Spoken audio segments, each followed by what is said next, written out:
How's Dallas Goedert doing? And second off, did you think that the hit was dirty? And did you discuss the hit with the referees, and what was their explanation? Dallas is in the concussion protocol. Those hits happen a lot of times. I'm not here to ever question the integrity of another player or anything like that. Like those happen. Like you're going in there and you're going to get a hit, and Dallas goes to the ground, and the guy's coming in to hit, where his head is named normally. Was probably perfectly fine, but then as Dallas goes to the ground, it becomes an illegal hit or illegal whatever. And so I'm never going to question the integrity of the player. I have a lot of respect for Justin Simmons. He's a really, really good football player, a phenomenal tackler.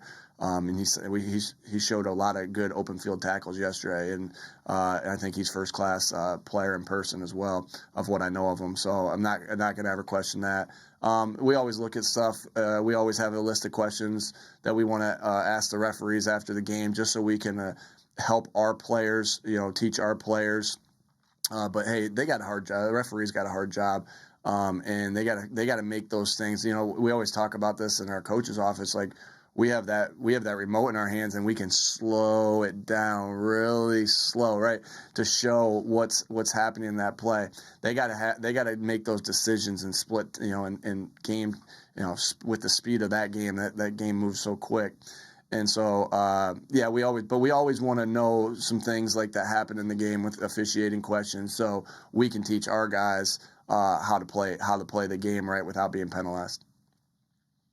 Go ahead, John, and then Dave Zangaro. Hey, Nick, you have really, really committed to the run the last 3 weeks, especially.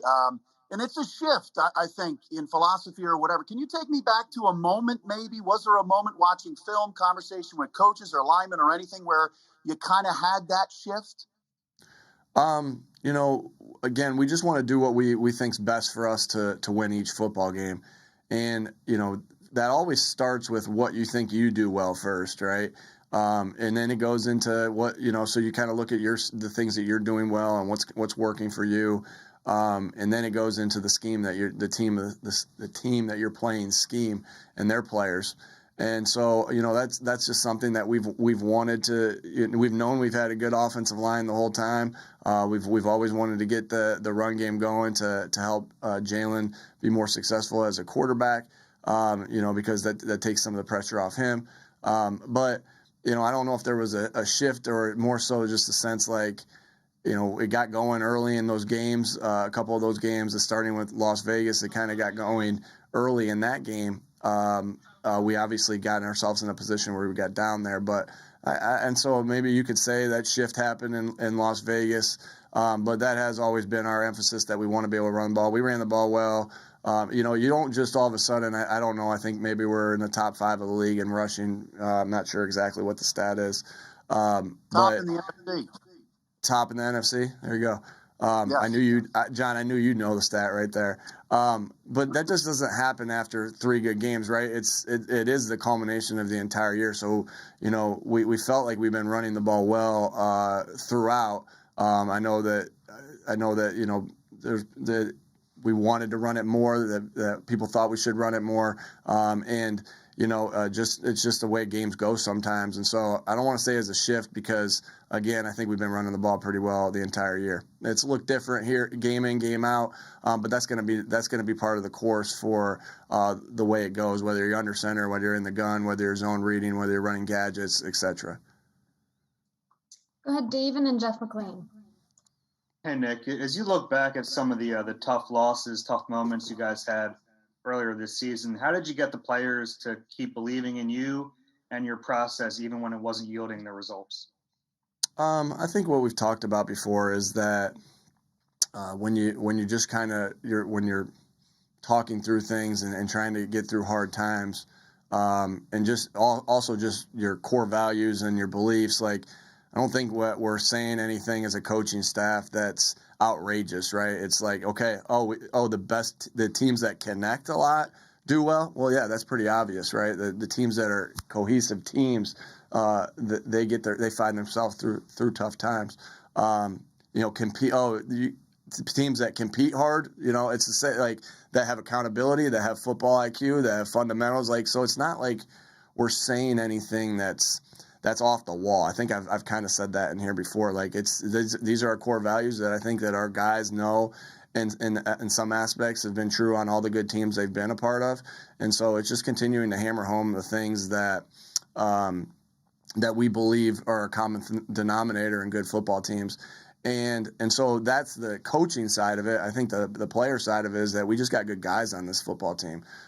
We got good leaders on this football team. We got high football character guys. We got high character individuals, away from the game. And so when you have guys like that in the building, that goes a long way. And so, just can't say enough for the job that Howie and his staff have done putting this team together, and the character of the guys that we have in the locker room and the leaders we have in the locker room.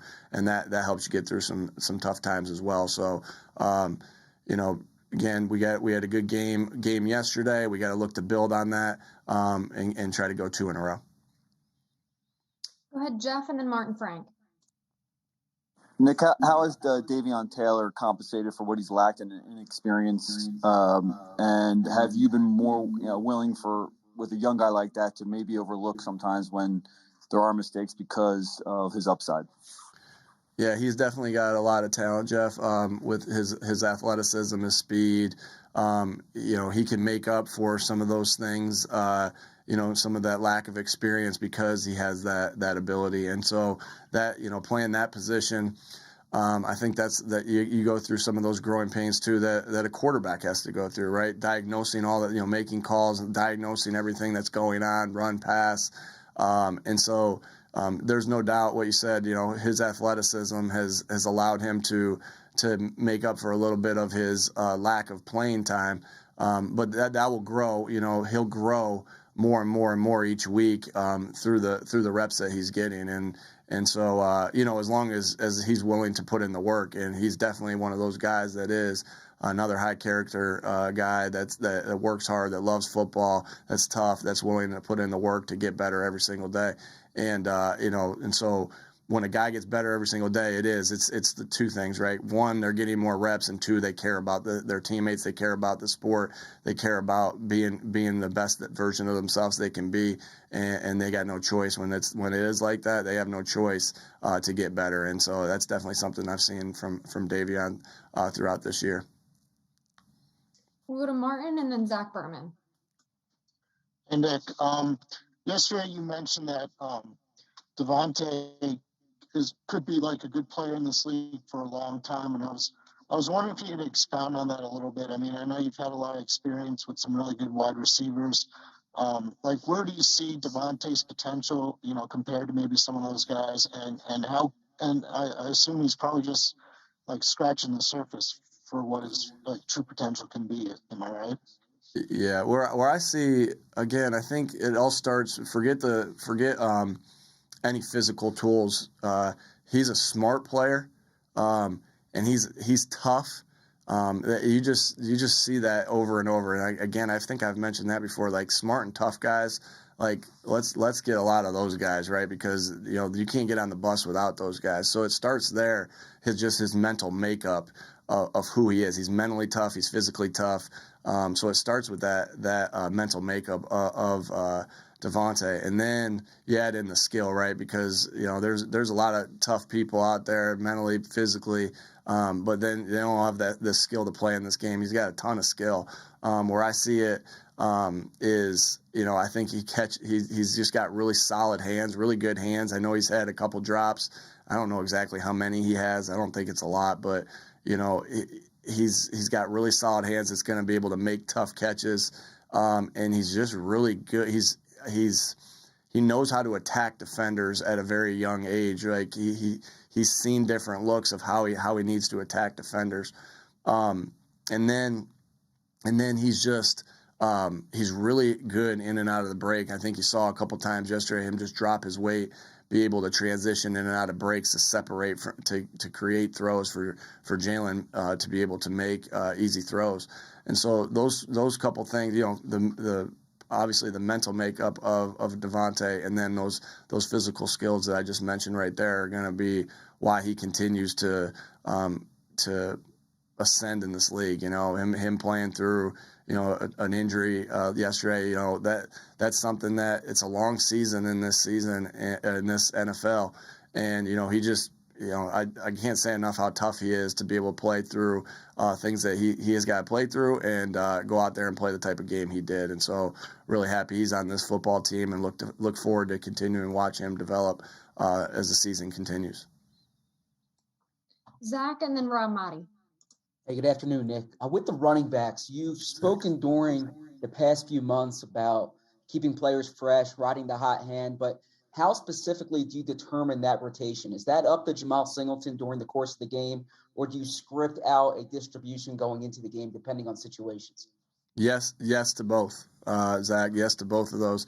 Again, you do ride the hot hand as you go, and as we're calling the game, as Shane and I are calling the game and going through it, that's something that is left up to Jamal in a lot of senses, but.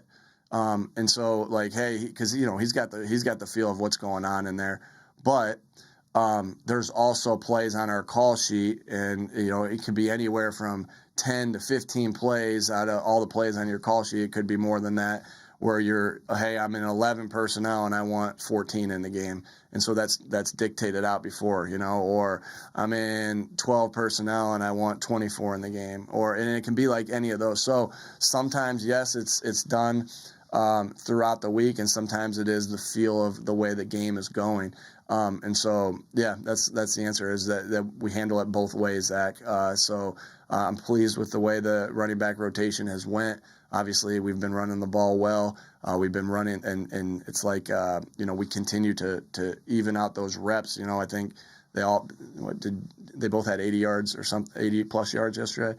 And so it was good to just keep them fresh and keep going. They were running the ball well.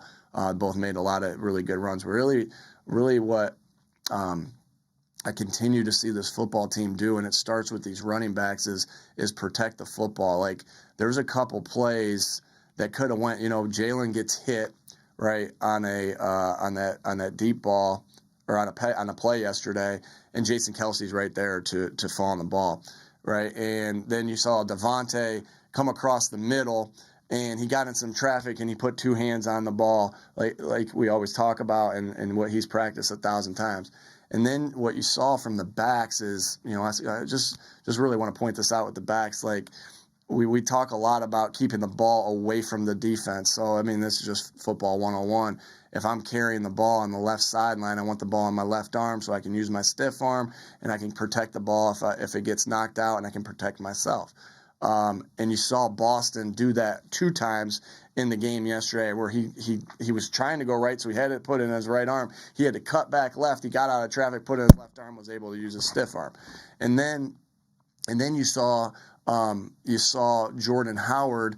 A lot of times in this game, when you're going to the ground as a ball carrier, your natural tendency, if you guys all would stand there and start to go to the ground, your natural tendency is to put your arms out. I know we're not in person right now, so you're not really seeing me, but just to put your arms out. Well, there was a couple times, especially and when we were kind of milking the clock and running the clock out, where Jordan Howard was on his way to the ground, but he kept that same ball security that he needed. And so I can't say enough about how well the guys have done taking care of the football and really protecting that football. And you saw, there was some opportunities for the Broncos, to have some of those yesterday, but our guys protected it well. And conversely, on the other side, right, that we took one away in a very critical moment to help us get a touchdown. So, and that starts with the running backs and Jalen, because they're touching the ball every play. So, wanted to make sure I said that about our backs, of how good the job they're doing protecting the football throughout this season. We have time for 2 more, so we'll go to Rob and then Ed Kratz. Hey, Nick, what would you say to anyone who has already come to the conclusion that Jalen Hurts can't be a franchise quarterback? And for the record, I'm not saying that he can't. Yeah, watch the last 3 games, and that's the biggest one right there, right? And so, you look at, he started, is it 13 or 14 games? I'm looking at Bob right here. 14 games now, and so You start that many games, and in the other rookie quarterbacks in this class, again, I'm not even really thinking about them, but all the rookie quarterbacks in this class, are about 10? It's about 10 or 11 or 10 right now, at the most, 9 or 10. And so, it just gotta.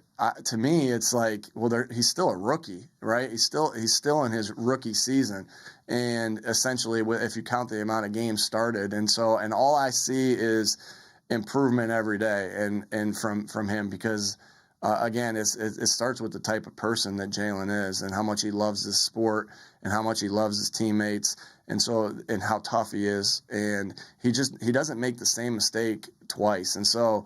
I just see his arrow completely pointed up. I think we've all seen the way he's played, the way he played yesterday. Again, when we got into the second half, we kind of took the air out of it a little bit, and we played a little bit style different, the way our defense was playing and the lead that we have. But if you look at that first half of the way he played, he was doing some things yesterday that really were special. The play he made to Dallas Goedert is a big time football play, and I think if you look back and you look maybe 5 weeks ago, I think that he probably tucks that and runs and maybe gets 10, right? Yesterday he stepped up in the pocket, he stepped up with two hands on the football. And look how good he's done taking care of the football just as far as interceptions and fumbles, right? He steps up in the pocket, he rips through, he slides in the pocket, he keeps his eyes down the field, and he delivers a strike across the middle. And so that just, again, I just see him making strides over and over and over again. I mentioned yesterday in the press conference that, we had a shot play called, the one that DeVante scored on, and we actually had that called a couple of times earlier in the drive, and they didn't give us a look that we liked. And Jalen was able to check out of that play and get us into a better play that got us 2 first downs on top of that. And so, again, I just see him making strides in all aspects of his game. And my job here and Jalen's job is to not focus on franchise quarterback moving forward. It's about what can we do today to get us ready for Sunday, and what can we do tomorrow to get us ready for Sunday. And I know I sound like I say this every week, but my message isn't going to change, right? What can we do today to get ready for the next game? I promise you guys, I do know who we play the week after that. I happen to see a schedule today. I don't know who we play the week after that. And so all I'm focused on is how we get this team ready to play for the New Orleans Saints. All right, how do we make the corrections that we missed against the Denver Broncos and get ready for the New Orleans Saints in the process. So I think that's Jalen's mindset. That's my mindset. It's just how we're going to keep getting better each week, and the rest will take care of itself. Go ahead, Ed. Yeah, hey, hi, Nick. Yeah. It's pretty easy to see DeVonta Smith's improvement. Obviously, he plays a skill position, but someone like Landon Dickerson, what has he brought to the line? The physicality that he plays with. How much has that meant to what's happening with the run game, and how has he gotten better from week 1 till now? Yeah, I think he had a really good game yesterday. We graded him out really well, and he played a really good game. Again, when I haven't met with the team yet. We gave him today off, but he'll be getting a game ball with the rest of the offensive line. Anytime you rush for over 200 yards, that offensive line is going to get a game ball. And so he was a big part of that, obviously. I think he's just getting more and more comfortable with the different looks that he's getting from the defense and the different movements and the speed of the game and the strength of the game. He did a couple nice things. There was our last run of the day yesterday. When we were in that 4-minute, we had to get another first down to end the game. We couldn't take a knee because there was like 2:35 left. You saw him pull around the edge. So we've seen him dominate inside, being able to move. But then yesterday on that play, he pulled and was able to get out in space and show some athleticism out in space too. So I just continue to see him develop. I think that a big credit of that goes to obviously Landon, a huge credit of that, because he had the right makeup to reach his potential. And then having a player like Jason Kelsey next to him, that's big time, right? And Jordan Mailata on the other side. But, Jason's seen everything in this league, right? So I think Jason's experience is oozing off to Landon, right? He's got such a good presence next to him. The type of game that Jason played and Lane Johnson played yesterday, man, those guys, that offensive line played really well, and it really started with Jason and with Lane. And moved down to the other guys as well. So I continue to see Landon get better. He cares. He's tough. He's physical, and he's going to just keep getting better. And Coach Stout's a great coach that will if Landon comes in a day and he doesn't feel like getting better that day, I promise you that Jeff Stoutland will make sure that he's feeling ready to get better that day. Thanks for the time, Coach. Thanks.